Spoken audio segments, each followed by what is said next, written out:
The Christmas Presents by O.Henry. $1.87. That was all. Every day, when she went to the shops, she spent very little money. She bought the cheapest meat, the cheapest vegetables, and when she was tired, she still walked round and round the shops to find the cheapest food. She saved every cent possible. Della counted the money again. There was no mistake. $1.87. That was all. And the next day was Christmas. She couldn't do anything about it. She could only sit down and cry. So she sat there in the poor little room, and she cried. Della lived in this poor little room in New York with her husband, James Dillingham Yan. They also had a bedroom and a kitchen and a bathroom, all poor little rooms.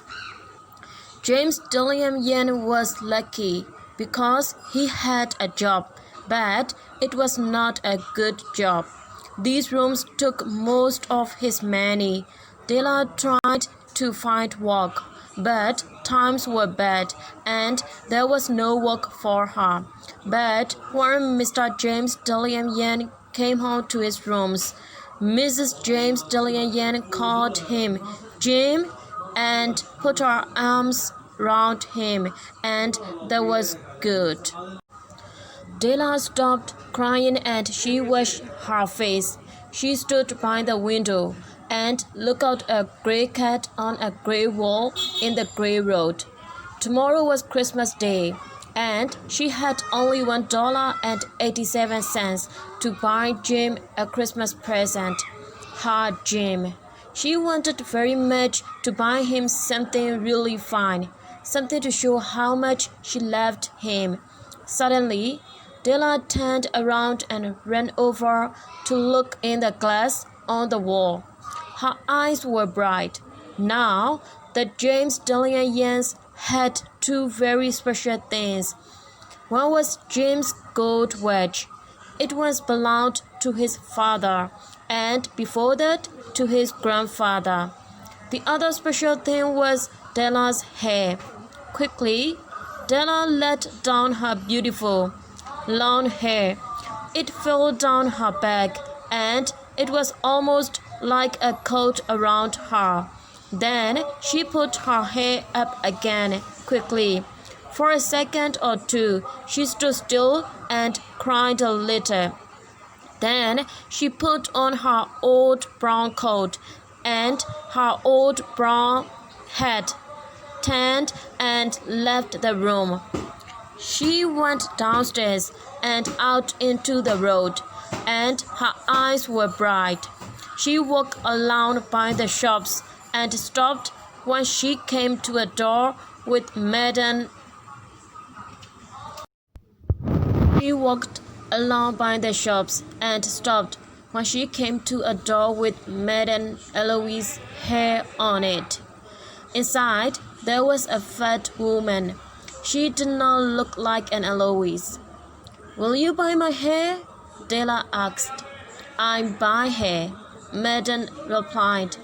"Take your hat off then and show me your hair." The beautiful brown hair fell down. $20, Madame said, and she touched the hair with her hand. "Quick, cut it off. Give me the money," Della said. The next 2 hours went quickly. Della was happy because she was looking round the shops for Jim's present. At last, she found it. It was a gold chain for the watch. Jim loved his watch, but it had no chain. When Della saw this gold chain, she knew immediately that it was right for Jim. She must have it. The shop took $21 from her for it, and she hurried home with the 87 cents. When she arrived there, she looked at her very short hair in the glass. "What can I do with it?" she thought. For the next half an hour, she was very busy. Then she looked again in the class. Her hair was now in very small curls all over her head. "Oh dear, I look like a schoolgirl," she said to herself. "What's Jim going to say when he sees me?" At 7 o'clock, the dinner was nearly ready, and Della was waiting. "Oh, I hope he thinks that I'm still beautiful," she thought. The door opened and Jim came in and closed it. He looked very thin and he needed a new coat. His eyes were on Della. She could not understand the look on his face, and she was afraid. He was not angry or surprised. He just watched her, with a strange look on his face. Della ran to him. "Jim," she cried, "don't look at me like that. I sewed my hair because I wanted to give you a present. It will soon be long again. I had to do it, Jim. Say, Happy Christmas. Please, I have a wonderful present for you." "You've cut off your hair?" asked Jim. "Yes, I cut it off and sewed it," Della said. "Don't you love me anymore, Jim?" "I'm still me." Jim looked around the room. "You say your hair has gone?" he said, almost stupidly. "Yes, I told you, because I love you. Shall I get the dinner now, Jim?"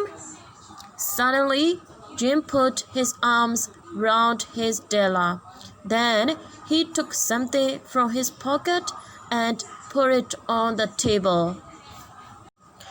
"I love you, Della," he said. "It doesn't matter if your hair is short or long, but if you open that, you will see why I was unhappy at first." Excited, Della pulled off the paper. Then she gave a little scream of happiness. But a second later, there were cries of happiness, because there were the combs for her beautiful hair. When she first saw these combs in the shop window, she wanted them. They were beautiful combs, expensive combs, and now they were her combs, but she no longer had her hair. Della picked them up and held them. Her eyes were full of love. "But my hair will soon be long again, Jim." And then Della remembered. She jumped up and cried, "Oh, oh!" She ran to get Jim's beautiful present, and she had it out of him. "Isn't it lovely, Jim? I look everywhere for it. Now you will want to look at your watch 100 times a day. Give it to me. Give me your watch, Jim. Let's see it with its new chain." But Jim did not do this. He sat down, put his hands behind his head, and he smiled. "Della," he said, "let's keep our presents for a time. They are so nice. You see, I sold the watch to get the money to buy your combs, and now let's have dinner." And there was the story of two young people who were very much in love.